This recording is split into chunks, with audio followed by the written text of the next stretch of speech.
Assalamualaikum warahmatullahi wabarakatuh. Perkenalkan, saya Malika Syahwa Kurniawan dengan NIM I0002201660 dari Program Studi Hukum Ekonomi Syariah Fakultas Agama Islam Universitas Muhammadiyah Surakarta. Pada kesempatan ini, saya akan memaparkan proposal skripsi yang berjudul Prosedur dan Implementasi Sertifikasi Halal Penyelenggara Transportasi Logistik dalam Perspektif Undang-Undang Jaminan Produk Halal, dengan dosen pembimbing Dr. Azhar Alam, SE, LC, MSEI. Pada presentasi ini, saya akan menjelaskan 5 bagian utama, yaitu latar belakang, rumusan fokus penelitian, literatur review, metode penelitian, serta kesimpulan. Latar belakang penelitian ini berawal dari semakin berkembangnya industri halal di Indonesia. Saat ini, kehalalan suatu produk tidak hanya dilihat dari bahan baku maupun proses produksinya, tetapi juga harus dijaga selama proses distribusi ini hingga diterima oleh konsumen. Dalam logistik halal terdapat 2 konsep utama, yaitu integrasi produk halal yang bertujuan mencegah terjadinya kontaminasi, serta segregasi fisik, yaitu pemisahan antara produk halal dan non-halal selama proses penyimpanan maupun pengangkutan. Apabila sistem logistik tidak dikelola dengan baik, maka akan muncul resiko tercampurnya produk halal dengan unsur yang tidak halal, sehingga dapat mengurangi jaminan kehalalan produk tersebut.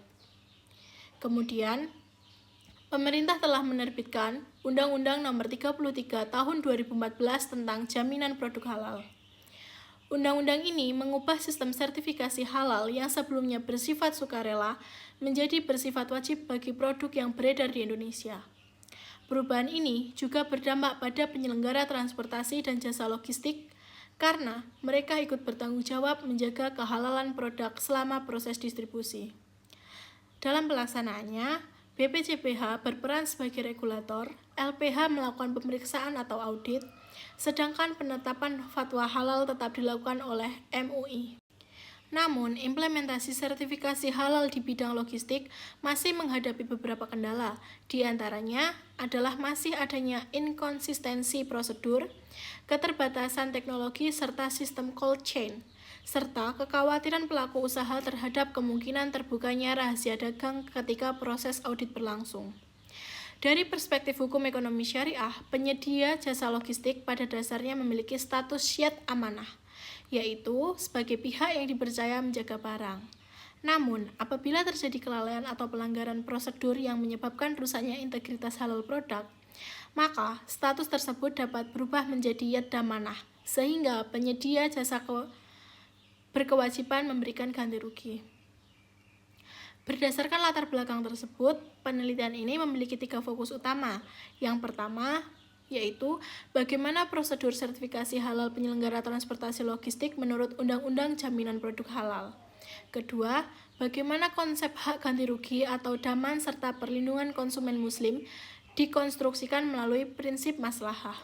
Ketiga, bagaimana perlindungan terhadap rahasia dagang pelaku usaha selama proses audit tanpa mengurangi efektivitas sistem logistik halal. Penelitian pertama menunjukkan bahwa penerapan sistem logistik halal yang baik mampu meningkatkan kualitas distribusi serta mendukung ekspor produk halal. Walaupun masih terdapat kendala berupa biaya logistik dan keterbatasan sumber daya manusia, penelitian kedua membahas pengembangan logistik halal melalui penerapan SJPH digital, Internet of Things, dan blockchain untuk meningkatkan integritas halal selama proses distribusi.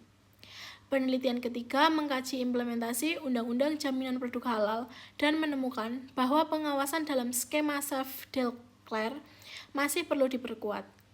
Berdasarkan penelitian tersebut, masih terdapat ruang penelitian mengenai prosedur sertifikasi halal, khususnya pada penyelenggara transportasi logistik, ditinjau dari perspektif hukum positif dan hukum ekonomi syariah.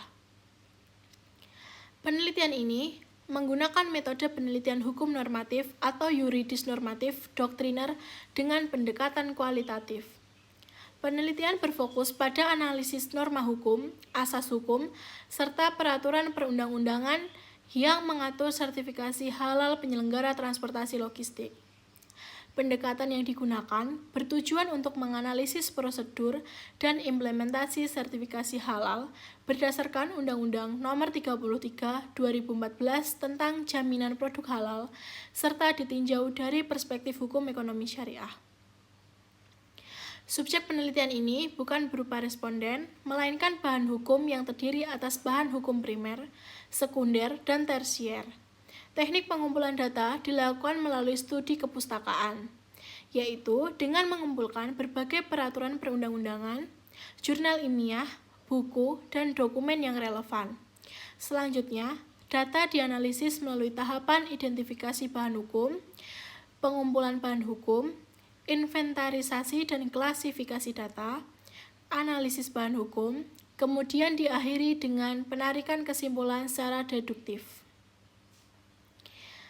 Sebagai penutup, penelitian ini bertujuan menganalisis prosedur dan implementasi sertifikasi halal pada penyelenggara transportasi logistik berdasarkan Undang-Undang Nomor 33 Tahun 2014 tentang Jaminan Produk Halal serta perspektif hukum ekonomi syariah. Penelitian ini diharapkan dapat memberikan kontribusi terhadap penguatan kepastian hukum, perlindungan konsumen muslim, serta pengembangan sistem logistik halal di Indonesia. Demikian pemaparan proposal skripsi yang dapat saya sampaikan. Saya ucapkan terima kasih atas perhatiannya. Wassalamualaikum warahmatullahi wabarakatuh.